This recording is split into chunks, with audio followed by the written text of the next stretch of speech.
My shirt was stuck to my back the second I stepped out of the truck. It was midday, and the heat felt meaner than usual, like the sun had a grudge. I'd been on the job since dawn, hauling lumber in circles, wiping my forehead with a rag that never stayed dry. The foreman told me to finish early because the machines were overheating. I didn't argue. I drove straight home. The plan was simple: slip inside, maybe wash up, keep it quiet so I didn't wake the kids. Funny how you think you know the shape of your life until something cracks open. I parked beside the trailer, noticing how the tires sunk slightly in the soft asphalt. Heat waves shimmered off the hood. The place looked almost asleep, no movement behind the thin curtains, no sound except the neighbor's fan whirring somewhere. I opened the screen door carefully, hoping not to slam anything and set off the dogs or the neighbors. Inside, it was like stepping into a stale oven. The air was thick with old grease and those diapers we never managed to throw out on time. Little reminders of daily life, of a family trying to hold things together. I remember pausing just inside, letting my eyes adjust. A single fly buzzed around the overhead light. The living area was cluttered with toys, the TV remote on the couch, a half-eaten plate of something that looked like cold bacon. We'd left in a hurry that morning, I guess. I shut the door behind me and felt relief in the silence. Then I caught a noise from the back. A slow, rhythmic creaking.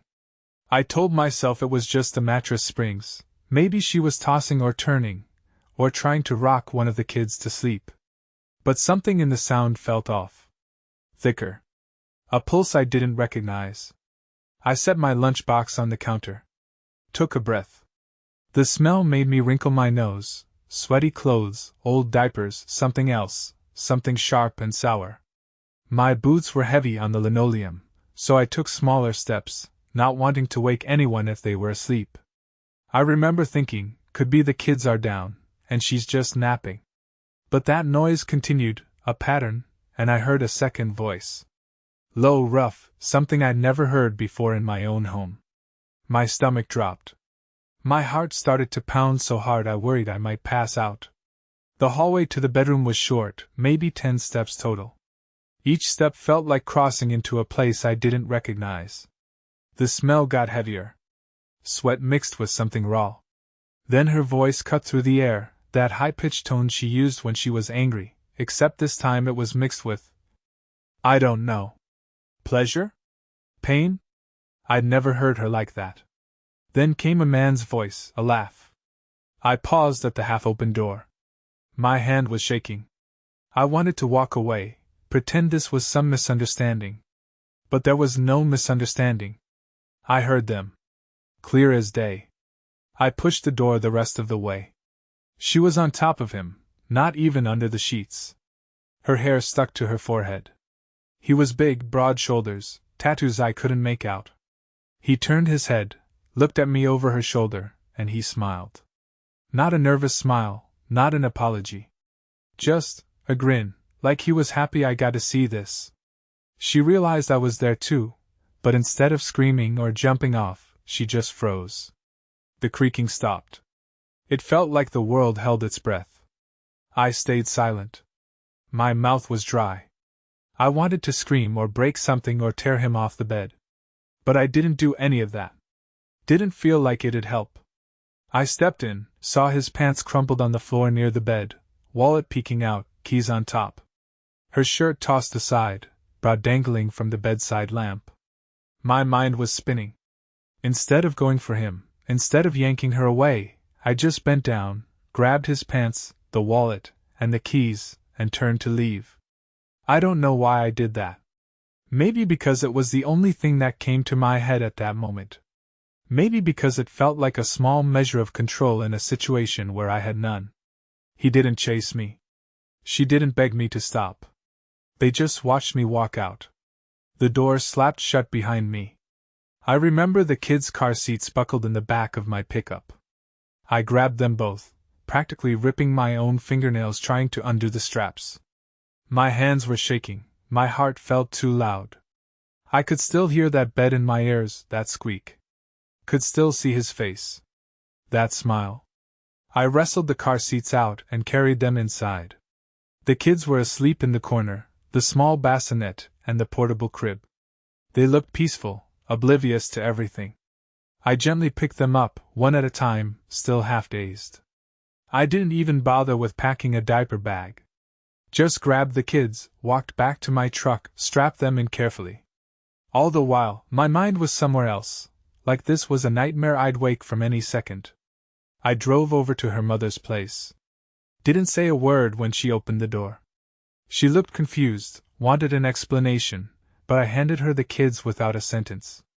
She started to ask questions. What happened? Why are they here? But I didn't respond. Just turned around, got back in my truck, and drove away. The sweat on my forehead had gone cold.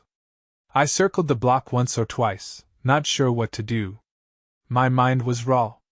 I thought about leaving town, just heading down the highway till I couldn't drive anymore. But something in me kept pointing back to that trailer. Like a needle in my head that said, you can't let it slide. You can't just let them keep laughing. So I turned back. Parked a ways down so the neighbors wouldn't see me arrive. Slipped around to the side. I knew where the propane tank was. We always kept a backup. The bigger supply was a cylinder under the trailer, old but workable. I twisted it open. Gas started hissing. The smell was sharp, making my eyes sting. Inside the trailer, it was quieter than before. Probably they were still in the bedroom, or maybe they left. I didn't care. I stepped over the threshold, walked to the window by the kitchen. The curtains were cheap, synthetic. I took out my lighter, flicked it once. My hand felt steady now, calmer than I'd been in a long time. Pressed the flame to the edge of that curtain. It caught fast, curling black at the edges, then flaring up with a soft whoosh. I stood there, watching it spread, feeling the heat on my face. Part of me expected footsteps, someone yelling. But no one came. The smoke got thick fast. I backed out, letting the door swing open. I stood a few steps away, watching the windows. Flames started licking around the bedroom area, devouring the cheap paneling. Neighbors must have noticed pretty quick. One shouted, "Called 911, I guess." I didn't run. Just stood there until I heard sirens in the distance. The bedroom was an orange glow, bright as the sun. The rest was half lit with shadows. I kept thinking I'd see them rush out naked and terrified, but I didn't see anyone. I just stared at that trailer, thinking about the kids' room. Then I turned and walked off, hopped in my truck, and left the sirens behind. Later, I told them it must have been faulty wiring. Shoddy old place. The fire marshal asked a few questions, but I guess no one really cared enough to dig deeper. I was too calm. I repeated the story about bad wiring, about the place being old. They shrugged and let it go. She looked at me once during the questioning, a look that told me she knew better. But she said nothing. Maybe she was too scared. Or maybe she understood that I was beyond caring what happened to her. They lost half the trailer. Kitchen survived, and the kids' room mostly did too. Bedroom was a wreck. Burned to the frame. After that day, I kept to myself. Rented a room across town, some monthly place that took cash. Drove to work, came back, stared at the ceiling. Didn't talk to family or friends. Just let the days blur together. I'd see her once in a while, picking up groceries in a borrowed car or wandering around with a cigarette. Didn't speak. She didn't try to approach me. We pretended each other didn't exist. A week later, I was still drifting. Couldn't sleep, couldn't focus.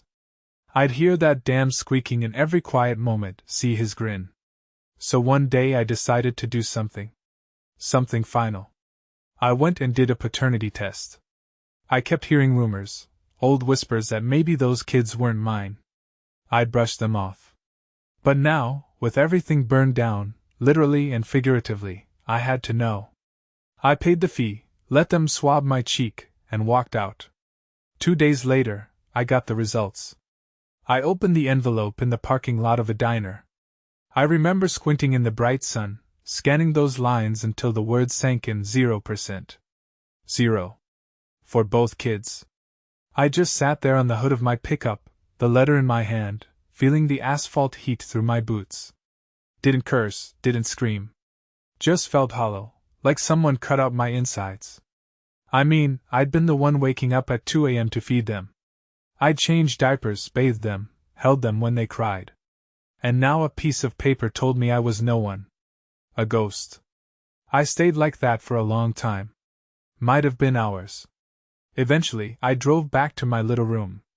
Tried to distract myself with TV. Nothing helped. My mind kept spinning. If I'm not the dad, then who is? And how many times has she pulled this trick? Answers came sooner than I expected. Turns out there were 2 other guys before me. Both told the same story, both thinking they were the father. One, named Jeremy, was even paying child support. We found each other through a buddy who'd heard rumors. We ended up meeting at a bar one night, me, Jeremy, and the other guy, Rodney, I think. Nobody had much to say. We sat there like idiots, staring at our beers, not knowing if we should laugh or cry. I'm not sure how much time passed that night. We didn't plan anything. Didn't talk about legal stuff or revenge. Just shared the misery, let it hang in the stale bar air. It was the weirdest kind of camaraderie I'd ever felt. Like being in a foxhole with strangers, each with our own bullet wounds. By closing time, we left. No goodbyes, no plan for the future. Just a mutual understanding that we'd been lied to by the same woman. I disappeared after that. I quit the job, sold my pickup for a beater car with fewer memories, got a new phone number. I wanted to erase everything. The trailer, the kids, the betrayal. I wanted to be in a place where no one knew my name. So I drove off. Didn't check in with relatives, didn't leave a forwarding address. Spent months drifting between cheap motels, odd jobs, picking up shifts at hardware stores or construction gigs. Never stayed long. It felt like I was chasing the horizon, hoping to outrun that woman's voice in my head. But you can't outrun your own thoughts. They follow you. Every night, I'd close my eyes and see her with that man, or see the kids I used to hold. It's like a poison that seeps into your bones. I tried drinking my way past it, but it made the nightmares worse. So I quit. Cold turkey. Took that restlessness and poured it into my work. Lifting heavy stuff, sweating it out, dropping into bed each night too exhausted to dream. That routine saved me from going insane. A year crawled by before I came back. Not for closure or forgiveness, but for something else entirely. I'd heard through the grapevine that she had a new guy, someone else in the rotation. Number 4. I told myself it was none of my business.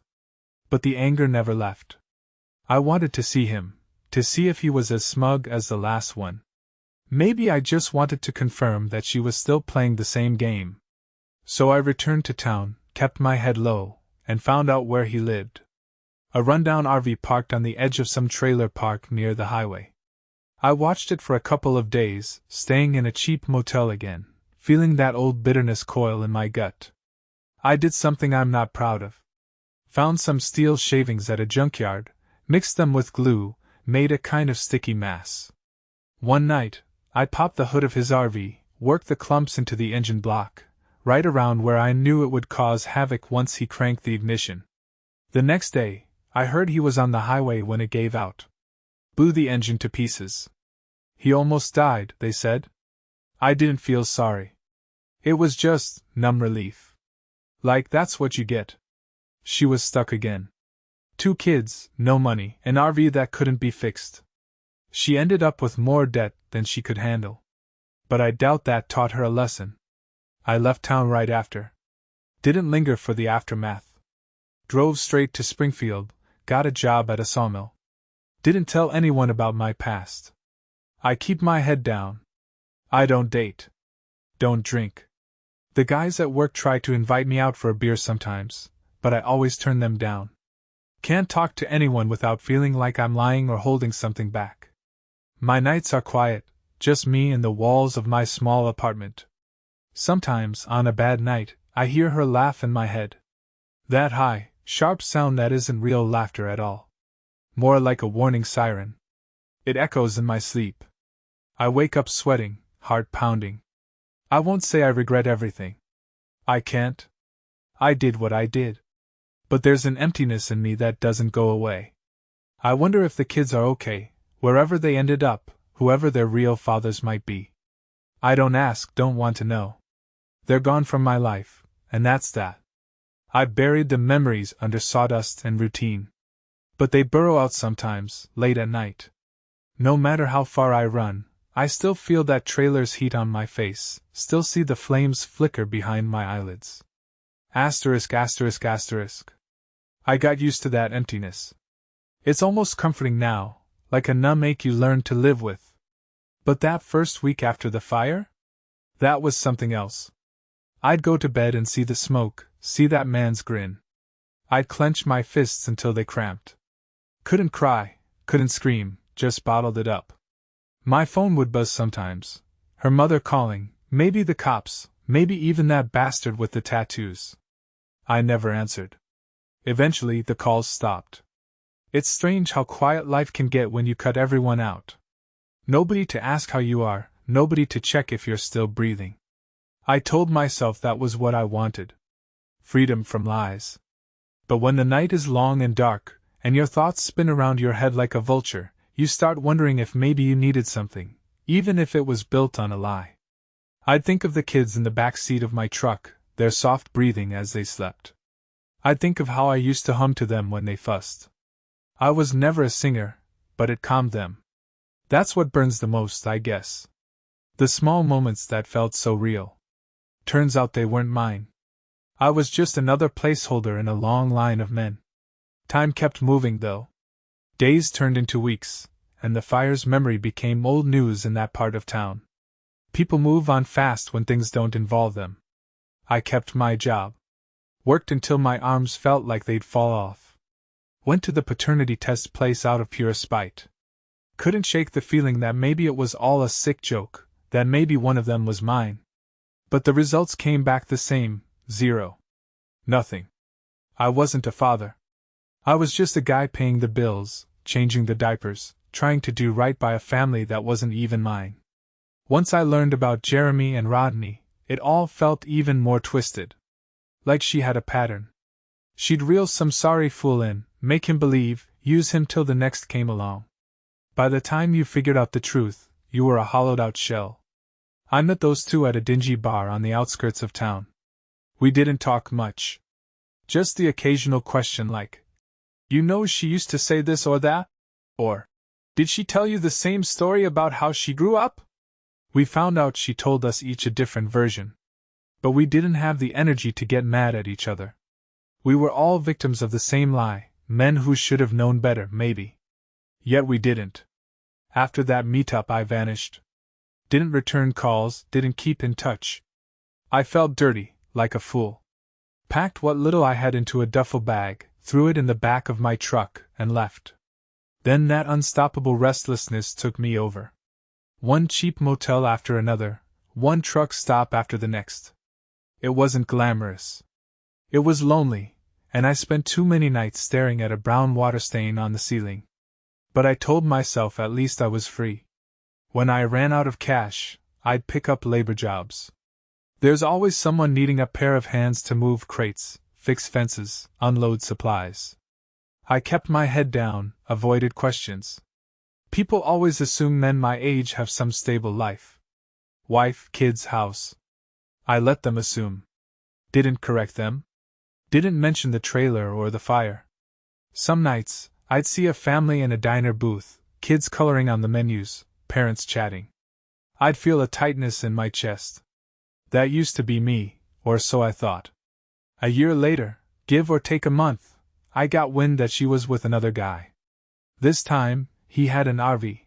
Someone mentioned his name in passing. I can't even remember it now, something with AD. Didn't matter. I came back to the area, half hoping I'd feel nothing when I saw her face. Maybe I was testing myself. Or maybe I wanted to prove I could move on. But the anger was still there, simmering under my skin. I found his place. Parked at a distance, watched. Saw her come and go, saw him stepping out in a sleeveless shirt, beer in hand. He looked as clueless as I'd been. Probably thought he had a nice life ahead of him with this woman. It ate at me, the idea that she was free to do this again and again. So one night, I pried open his hood. Planted those steel shards in the engine, coated with glue so they wouldn't shake loose. Knew it would tear things up good. Then I waited. Sure enough, a day or two later, word got around. He was out on the highway, engine locked up, pieces flying. Lost control. Nearly killed him. I felt, not happiness, not exactly. More like a grim release. She'd have to scrape by again. Face the consequences of her lies. Then I left for good this time. Ended up in Springfield. Got a job at a sawmill through a buddy of a buddy. Rented a small place, paid month to month. Haven't moved since. My days are predictable.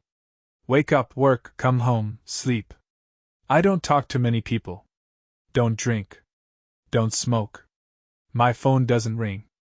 I'm invisible here, and that's how I want it. Except sometimes, late at night, I hear her laugh in my head. Or I see that grin on the stranger's face in my bedroom. And I feel that old anger rising, threatening to tear me apart from the inside. But I never act on it now. I let it stew until it passes. Maybe that's what living is, carrying the weight of your mistakes, your shame, your rage, and trying not to let them kill you. I haven't seen those kids since the day I dropped them off. I don't even know their names now. I remember how they smelled when they were infants, the softness of their hair against my chest, but the rest is a blur. They're gone, and it's better that way. I keep my distance from anything that reminds me of them. Birthdays, holidays, family gatherings, it's all behind a locked door in my mind. Some nights, I drive around Springfield, no destination in mind, just listening to the hum of the tires.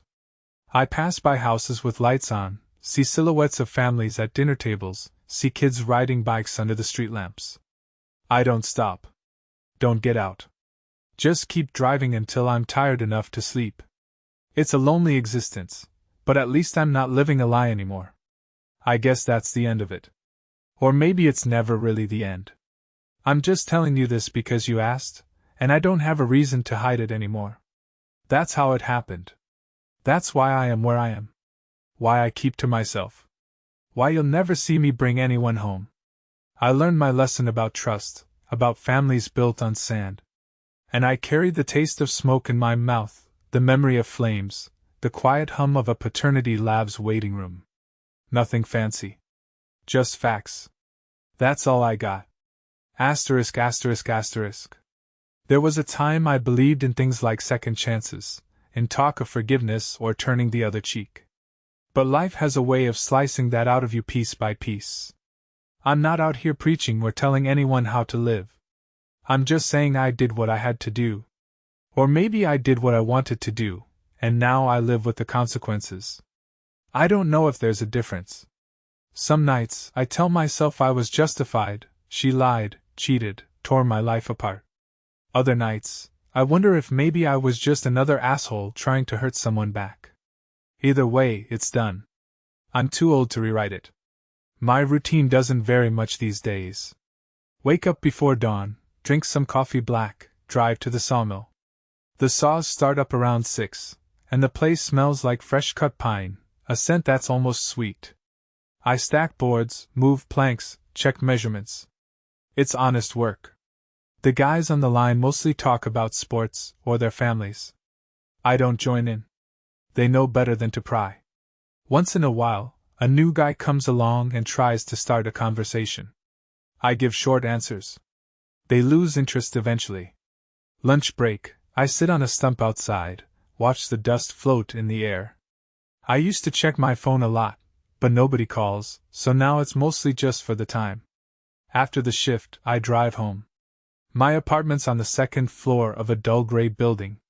No pictures on the walls, just a bed, a table, a chair. I keep it neat. No clutter. No reminders. Sometimes I cook a can of soup, sometimes I eat a microwave dinner. If there's baseball on TV, I might watch, but half the time I just stare at the screen, not really seeing it.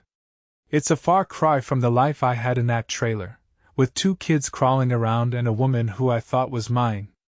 But it's quiet. And quiet is enough. I don't hate her anymore. Not exactly. That feeling left me somewhere between the motel rooms and the sawmill shifts. Hatred's too heavy to carry for long. But I haven't forgiven her either. I don't believe in that. Sometimes I think about the day I found her on that bed with him. How he smiled. How I just picked up his damn pants and wallet like some bizarre reflex. I wonder what went through my head in that split second. Why not punch him, or curse her out, or do something more typical? All I know is I didn't. I took his pants like some petty trophy, or maybe to humiliate him. Hell, maybe I wanted him to have to walk out naked, be exposed. In that moment, it felt like the only control I had. You might ask if I ever looked back and wished I'd handled it differently. Fought for the kids, tried for a divorce settlement, or pressed charges when she lied. Truth is, I didn't want any part of that life. Not after learning they weren't mine. And certainly not after that second betrayal. If I'd stayed, I'd have drowned in my own anger. Leaving was the only choice that made sense. Everything else was just me letting out the steam in destructive ways. Burning the bedroom, wrecking that guy's engine. Not proud of it, but I won't apologize either. I guess this is the part where people say they found God or found some higher purpose. That's not me. I'm just here, working my job, paying my rent, getting older. No big moral redemption. No final statement of hope. This is my life, and it beats living in that mess of lies. Some folks would say I should at least try to connect with the kids, see if they need anything. But I got no legal or moral link to them, not after I found out they weren't mine. And anyway, they're better off without me showing up like a ghost from the past. If you want a story with a happy ending, look somewhere else. Sometimes, I find myself standing by the sawmill gates, watching the sky turn orange at sunset, and I remember the glow of the trailer fire. The way the smoke curled up into the air. The rush I felt as it all went up. I'd be lying if I said I don't feel a twinge of satisfaction. Maybe that makes me a bad man.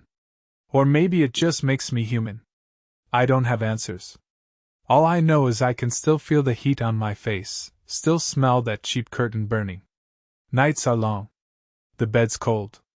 I toss and turn, thinking about how everything turned out. It's been years, but the memories are sharp. Sometimes, I can almost hear the kids crying in the next room, or see myself warming a bottle at 2 a.m. Then I shake it off, remind myself it was all a lie. I can't rewrite the past. I can't change my blood. And I sure as hell can't forget the sight of her riding that stranger, his grin slicing me open without a word. I stay in Springfield, day after day, because it's far enough from that town to breathe. Nobody here knows me, nobody judges me. I'm just the quiet guy in the corner of the break room. The boss likes my work ethic, says I'm dependable. That's good enough for me. I don't need more friends, don't need a family. Those dreams died in a trailer fire that everyone blames on faulty wiring. She knows the truth, and I know she knows. Maybe she lives with that secret too, or maybe she's found someone else to fool. Not my concern anymore. You asked me why I don't go to church or take part in the local events. Why I never bring a lady around or talk about my kids. Well, that's why. This is the truth. It's ugly, and it's mine. I'm not proud of it, but I'm not running from it either. Some men drink themselves to death to forget. Some men pretend it never happened. I just live it every day, like a splinter in my mind that won't come out. This is who I am. Take it or leave it. I've said too much already. But you wanted the story, so there it is, front to back, no sugarcoating. I'm not looking for sympathy or advice. I'm just tired of carrying it alone. So now you know. And maybe you understand why I keep the world at arm's length. It's safer here, in my own quiet corner. If that makes me a bitter old man, so be it. I've earned my solitude. The sawmill will open at 6 again tomorrow, and I'll be there before the sun's up, lifting, cutting, stacking. Then I'll come back to this place, heat up a can of soup, and replay the same cycle until I can't work anymore. That's life. At least it's honest. And honest is all I got left.